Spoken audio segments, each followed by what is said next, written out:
My children disowned me.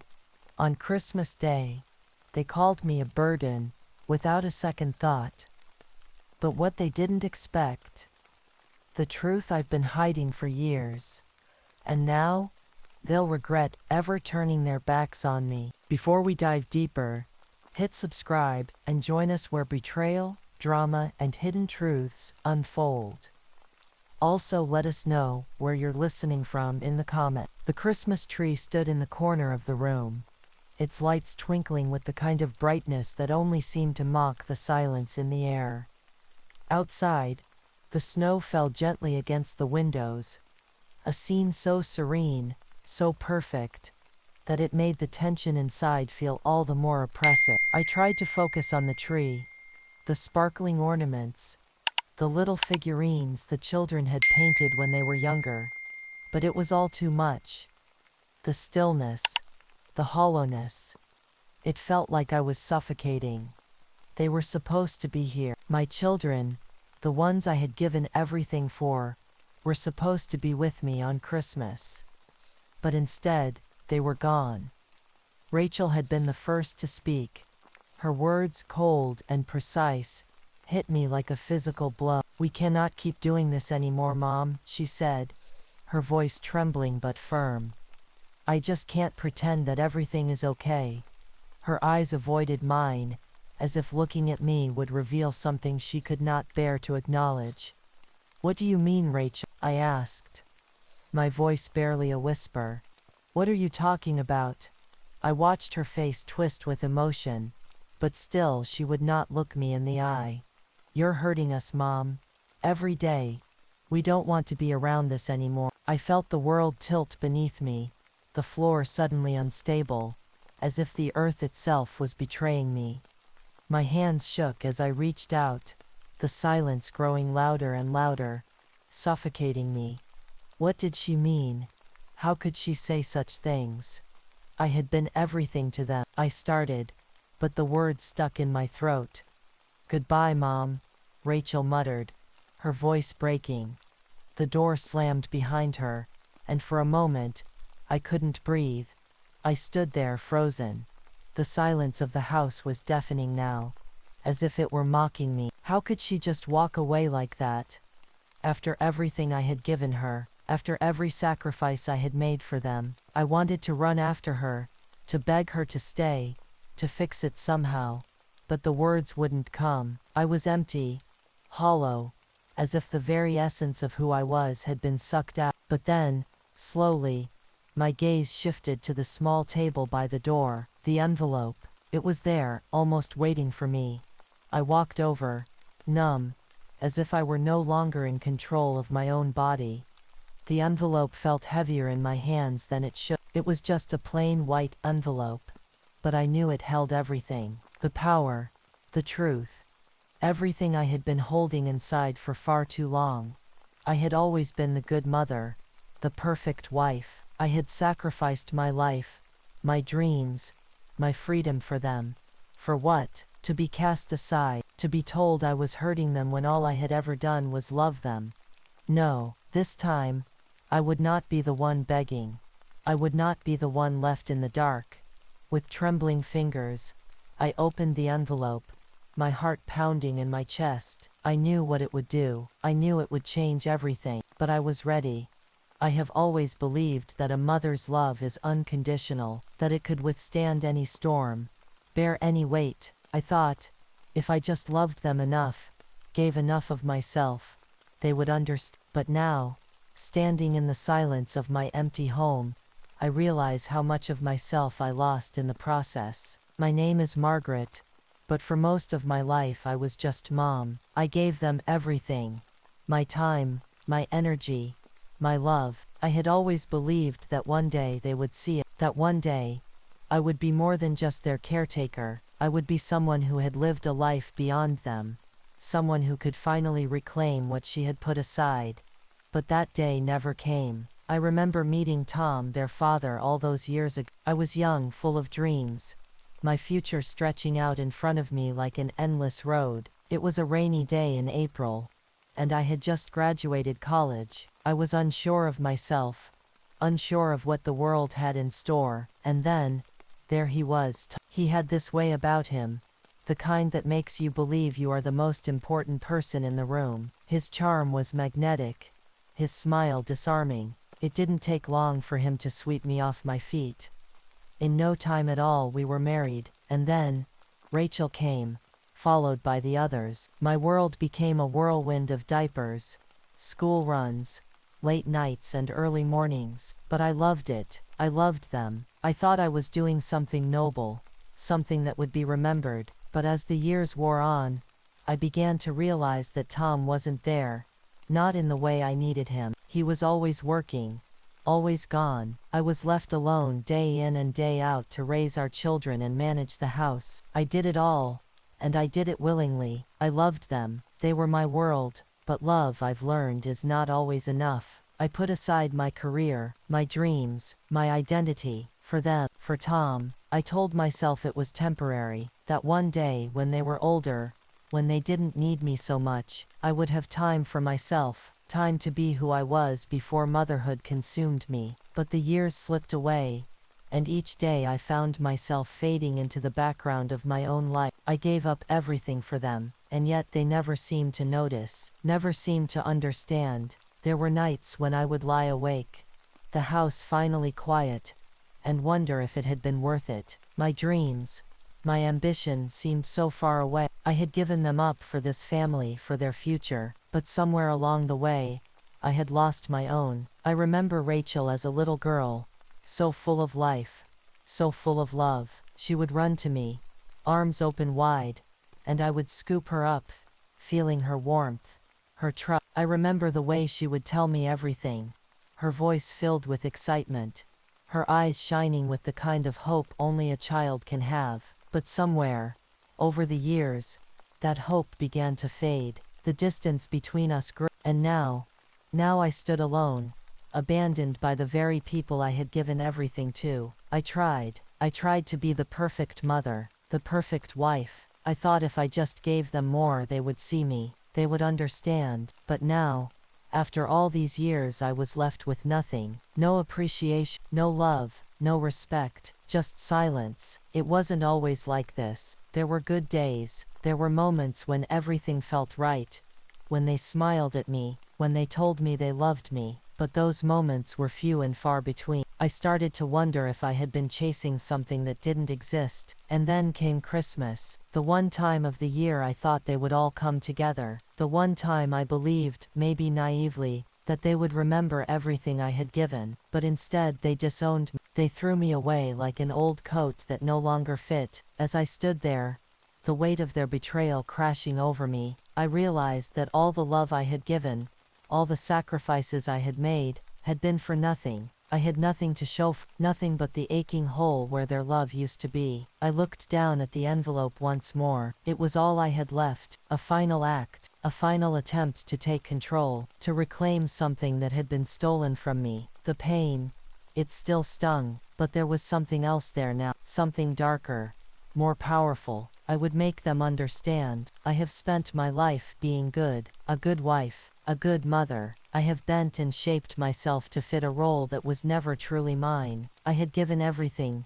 my youth, my dreams, my identity, to ensure they were happy, to ensure they knew I loved them. But now, as I stand here, the house empty, and the holiday lights flickering like cruel reminders, I wonder if it was worth it. They don't see it. They don't see all I've done, all I've sacrificed. And now, Rachel, my own daughter, has turned her back on me, without a second thought, without a hint of regret. She left me there, standing in the cold, abandoned. I can't help but ask myself, what if I never mattered? What if, for all the years I gave them, all the love I poured into them, none of it meant a thing? There is a certain kind of bitterness that grows when you realize you have been taken for granted. It starts small, like a splinter under your skin, and suddenly, the love you once gave freely turns to ash. I did not want to feel this way. I didn't want to be angry. I wanted to forgive, to move on, to forget this hurt and find some peace. But every time I close my eyes, I see Rachel's face, her eyes filled with contempt, her words dripping with disdain. It should have been enough. It should have been enough, but it wasn't. I can feel it now, like a fire simmering in my chest. The rage that I tried so hard to bury. I tried to tell myself that this was not the answer. I tried to tell myself that revenge would only make me worse. But how can I let this go? How can I let them break me like this? How can I let them take everything I gave and walk away as though I am nothing? I can hear their voices in my head. You've always been too much, Mom. You always give too much. You smother us. And yet, when I stop giving, when I stop putting their needs first, they call me selfish. They leave me. I can still feel the sting of Rachel's words. You're ruining our lives. What does that even mean? I have spent my life making them my world. I have sacrificed everything for them. I gave up my dreams, my career, my time, all of it.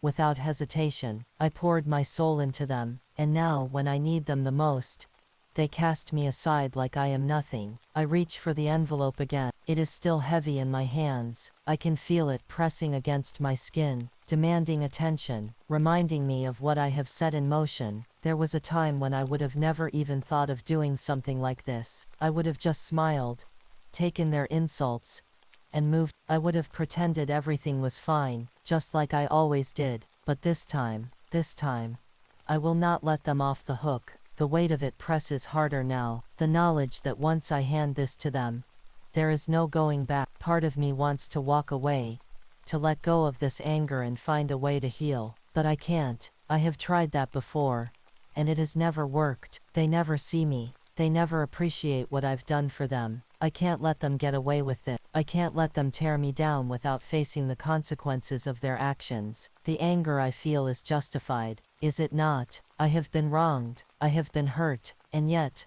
the question remains, am I willing to become the very thing I despise? Will revenge turn me into something I never wanted to be? I take a deep breath, holding the envelope tighter, my fingers shaking. I do not have the answer yet, but I know one thing. I cannot let this pain consume me, not without making them feel it too. They will understand, they will see what they have done, and then perhaps I will be free. The envelope sits in my hands almost as though it is alive. It pulses with the weight of everything I've ever sacrificed, everything I've ever endured, the words I wrote inside, the truth I've kept hidden for years. They are waiting for the moment when I finally face them, when they finally understand the extent of their betrayal.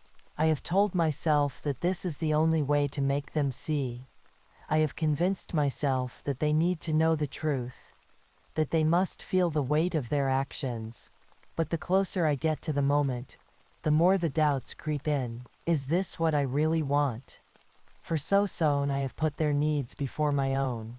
For so long I have sacrificed my happiness for theirs. And now, here I stand, on the edge of something I cannot take back. I tell myself that I have no choice, that they have left me no choice. They must face the consequences of their actions.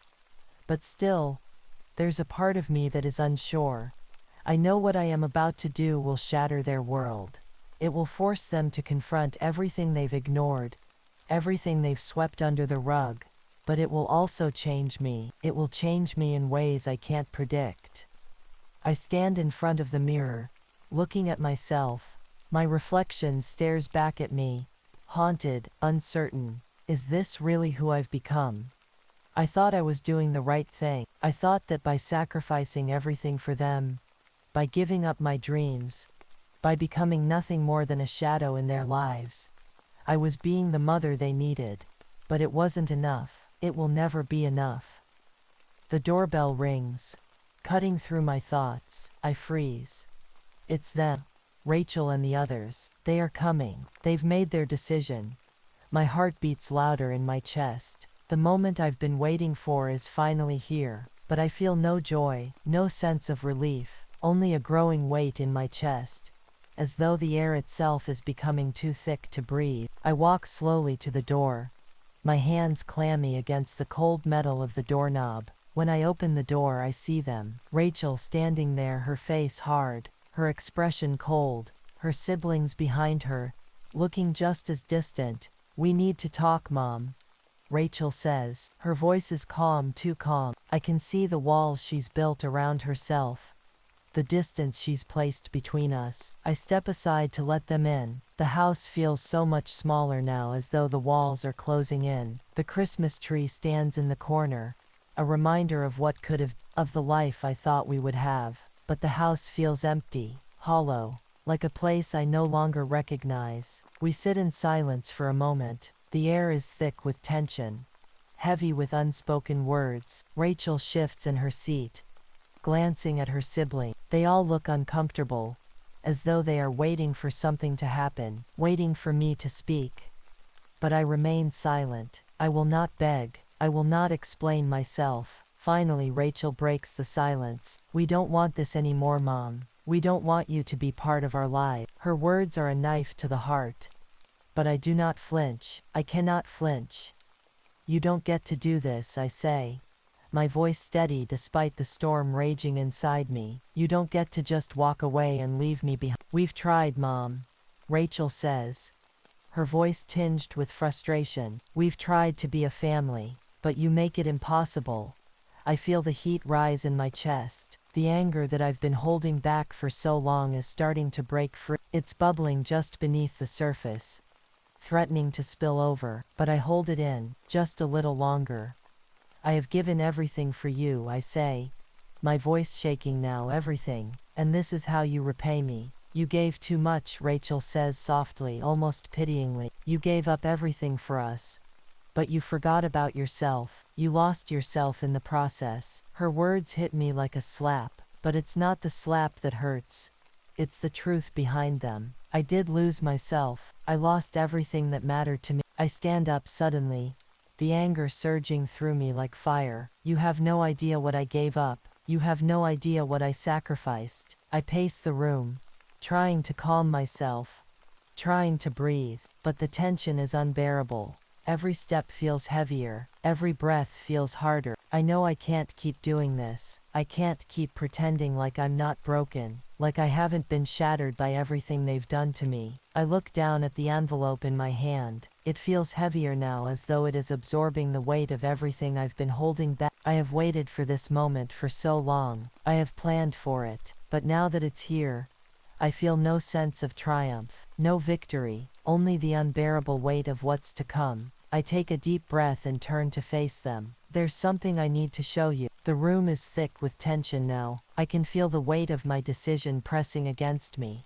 the air heavy with everything unsaid. Rachel and the others sit in front of me, their eyes heavy with judgment, with and there I stand, an emotional wreck on the verge of something I cannot undo. I want to tell them everything.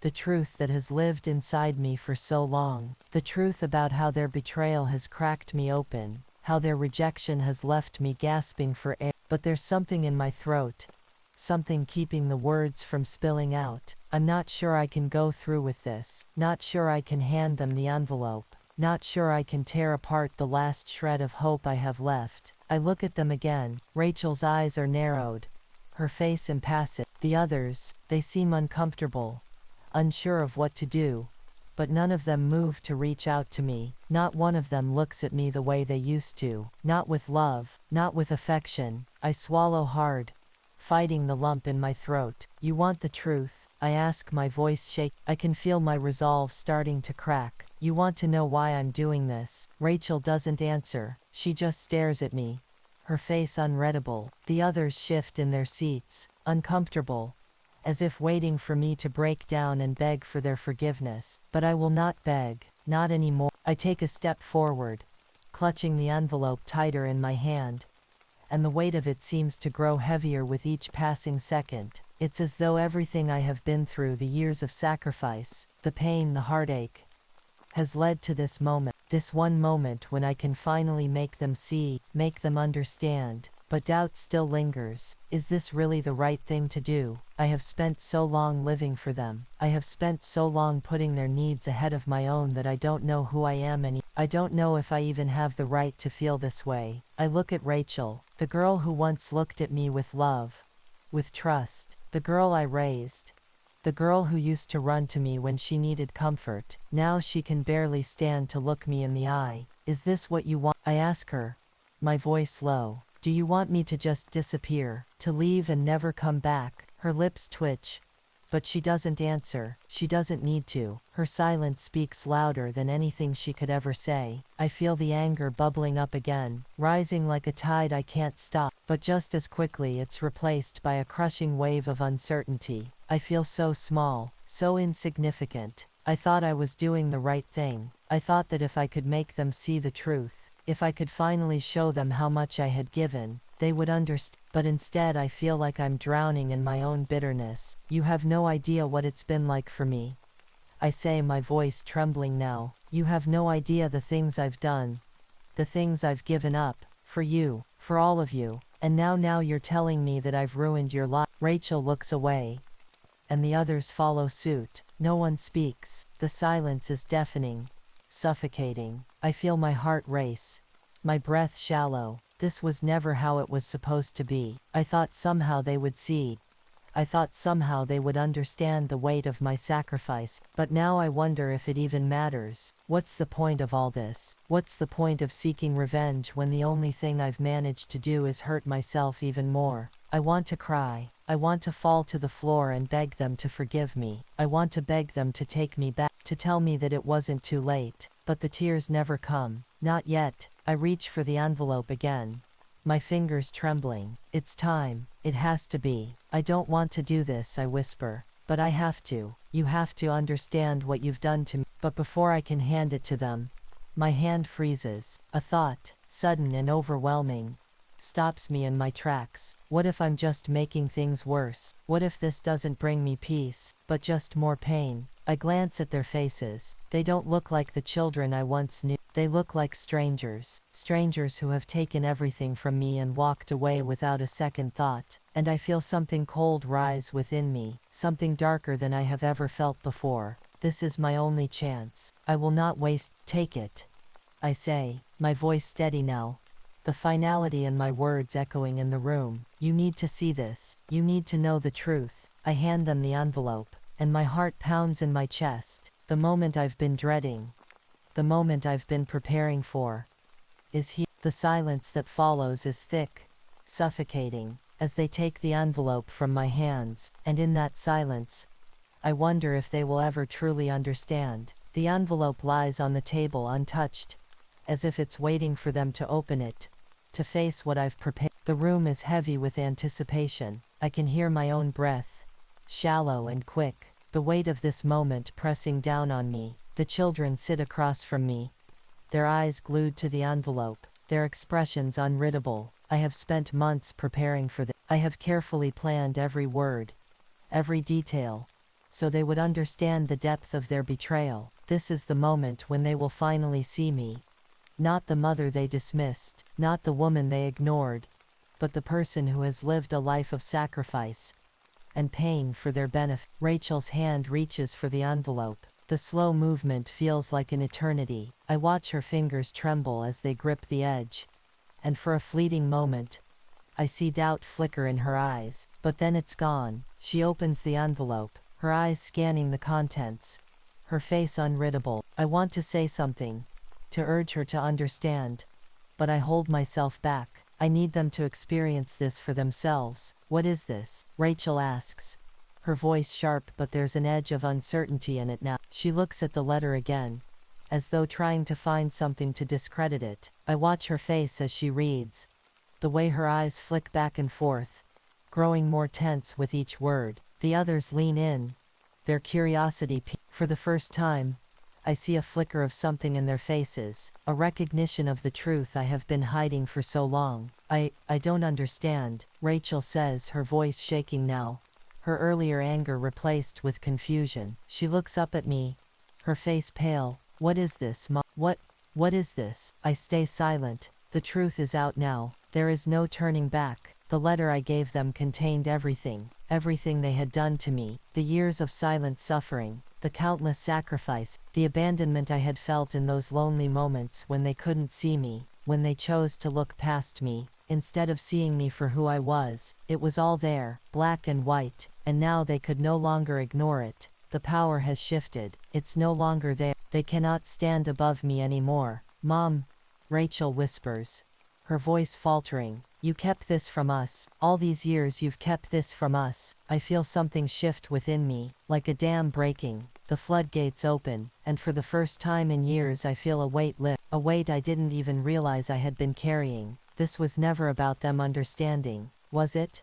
This was about me understanding myself, about reclaiming what they had taken from me without a second thought. I did what I had to do, I say, my voice steady now, more powerful than I have ever heard it. I gave you everything. I gave up everything, and I didn't expect anything in return. But when you left me, when you disowned me, I realized that I had given too much. You took what I gave, and now you will see the cost. The room is silent. The weight of my words hangs in the air like smoke, thick and choking. I can feel their eyes on me, surprised, ashamed, but still unwilling to fully accept what they have done. You have no idea what I've been through, I continue, my anger rising. No idea what it feels like to give and never have it returned. You think this was just about you. It was never just about you. It was about me, and now you will understand what that cost. Rachel looks down at the letter in her hands, her face pale. You should have told us, she says softly,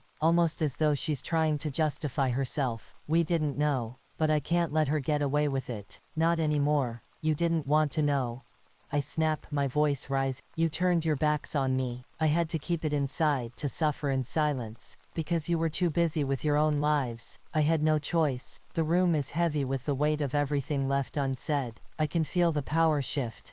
Not just between us, but inside. I no longer feel like the victim. I no longer feel like I am the one being punished. I am in control now. And that control is something I will never let go of again. Rachel lowers the letter, her eyes wide, her expression filled with something I can't quite place. Regret, realization. I don't know, I don't care. The truth is out, and they will have to live with it now. They will have to see what they've done. They will have to reckon with their actions, no matter how hard it is. You can't take it back, Rachel, I say, my voice low and steady. You can't undo what you've done, but now you will live with the knowledge of what you've cost me. The room falls into silence again, but it's not the same kind of silence as before. This one is filled with weight, filled with the knowledge that the balance of power has shifted. I have reclaimed my voice, I have reclaimed my dignity, and now they must face the consequences of their actions. The room is heavy with silence, but it is no longer the suffocating kind of silence. This silence feels different. This silence holds the weight of everything that has been unsaid, everything that has been buried for too long. They are looking at me now, not as the mother they once knew, but as a woman who has finally found her voice. I feel the tears threatening to break free, but I push them back. No more. I will not cry, not in front of them. Not when they've taken everything I had and turned it into nothing. This is my moment to reclaim everything that was stolen from me. You think you know me, I say, my voice trembling at first but growing stronger with each word. You think you understand the sacrifices I've made for you, but you have no idea. You have no idea what it's like to give and never once have it returned. I look at Rachel first. She's sitting there still holding the letter, her face pale, her eyes wide. She doesn't speak. She can't. She's waiting for me to break, to give in, to fall apart. But I won't. Not anymore. You think you've been the ones who've suffered, I continue, my voice hardening. You think your lives have been hard, but you don't see me. You never saw me. The words spill out now, one after another, the anger and hurt finally breaking free. I spent every waking moment of my life trying to make you happy, trying to make you proud. I put myself second. I put my dreams second. I gave up everything for you. And what did I get in return? Rejection, abandonment. I feel my chest tightening as the years of pain come rushing to the surface. I've spent so long holding it in, convincing myself that I didn't need validation, that I didn't need recognition. But now I know the truth. I loved you more than anything, and you threw me away. I can feel my hands shaking, but I don't stop. I can't stop. This isn't about me wanting revenge. I say, my voice quieter now, but still filled with intensity. This is about me finally standing up for myself. This is about me finally being seen. You never saw me. You never understood what I was going through. You never cared enough to ask. Rachel shifts in her seat, her expression changing. For the first time, I see something in her eyes. Guilt, regret, but it's too little, too late. You don't get to make me feel like I'm the one who's wrong here. I continue, my voice breaking with emotion. I've given everything. And this is how you repay me. By turning your backs on me when I needed you the most. I take a step forward, my heart pounding in my chest. I wanted to believe that one day you would realize what I had done for you, that one day you would see me as more than just mom. But that day never came, and now I have to live with the fact that I am nothing more than a burden to you. Rachel finally speaks, her voice soft, barely above a whisper. I didn't mean to hurt you, Mom. I didn't now. But it's not enough. It's never enough. You didn't know, I ask, my voice cold now. You didn't know that I was drowned. You didn't know that I was slowly losing myself in the process. That every day I was giving up pieces of myself for you. And you think saying I didn't know makes it better. She falls silent again, her eyes lowering to the floor. The other children sitting quietly by don't say a word. They are too scared, too ashamed to say anything. I stand there, my chest heaving with the weight of everything I've said. The truth is out now. The truth that I had buried so deep for so long. The truth that I had been afraid to speak because I didn't want to lose them. But I lost them anyway. I take a deep breath and look at them one last time. I have nothing left to give you. Not anymore. You took everything from me. And now you have to live with that. I hope one day you'll realize what you've done. But until then, I'm done. I can't keep trying to fix something that is already broken. Rachel's face is filled with tears now. And for the first time in years I see the girl who used to look at me with love. But it doesn't matter. Not anymore. I hope you find what you're looking for, I say softly, my voice full of finality, but it won't be with me. With that I turn and walk out of the room, leaving them behind. The door closes behind me, and for the first time in years I feel the weight lift from my shoulder. The storm inside me has passed, and now I can finally breathe. The air in the house feels different now, charged with a kind of emptiness that I can't escape. I leave them behind, but it doesn't feel like a victory. It feels like I've just closed a chapter that had been open for far too long, a chapter that I thought I had control over. But I don't. I sit in my room, the door closed, the weight of everything I've said and done pressing on me like a blanket that's too heavy to bear. The anger, the hurt, the years of self-doubt, all of it swirls in my mind. For the first time, I feel as though I'm standing on the edge of something I can't control. I should feel free. I should feel lighter. But I don't. My phone rings, and I don't have to look to know who it is. The call comes through loud and clear, shattering the silence of my mind. It's Rachel. I don't answer. I can't. I sit there staring at the screen, watching the call ring through. Part of me wants to pick up, to hear what she has to say, to hear her apology. But another part of me knows that it's too late for apologies. That ship has sailed. I hit decline. But then, a text pops up.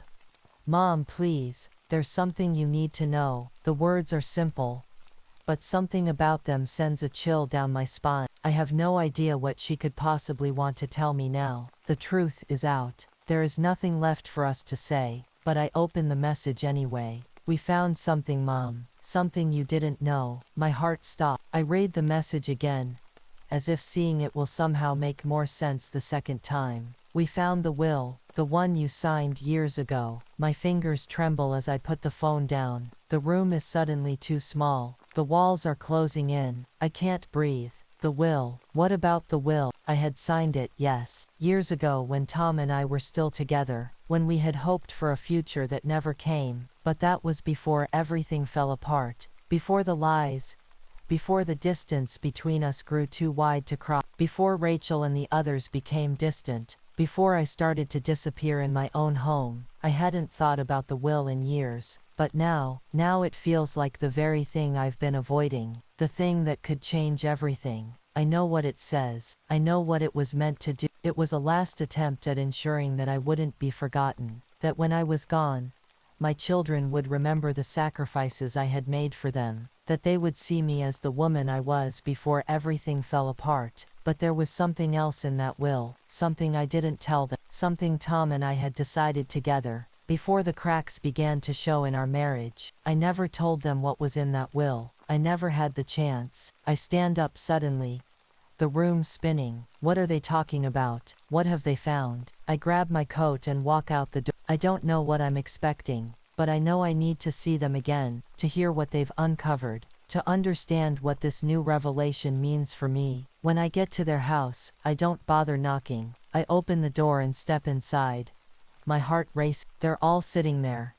Rachel, the others, staring at me with expressions that are hard to read. And then, Rachel speaks. "You need to hear this, Mom," she says, her voice almost pleading. "You need to know the truth." She hands me a piece of paper. It's the will, the one I signed all those years ago. But this time, there's something different about it, something I never expected. I look down at the words, reading them carefully, and then it hits me. The will doesn't just leave everything to my children. There's something I miss, something hidden in the fine print. It was never meant to be theirs. Not all of it. It was meant for someone else. And just like that, everything I thought I knew about my family, about the sacrifices I had made, begins to unravel. The truth is no longer as clear as it seemed. They had found the secret, the thing I had kept hidden for so long. The truth that, if revealed, would destroy everything. The truth that I had been protecting them from all along.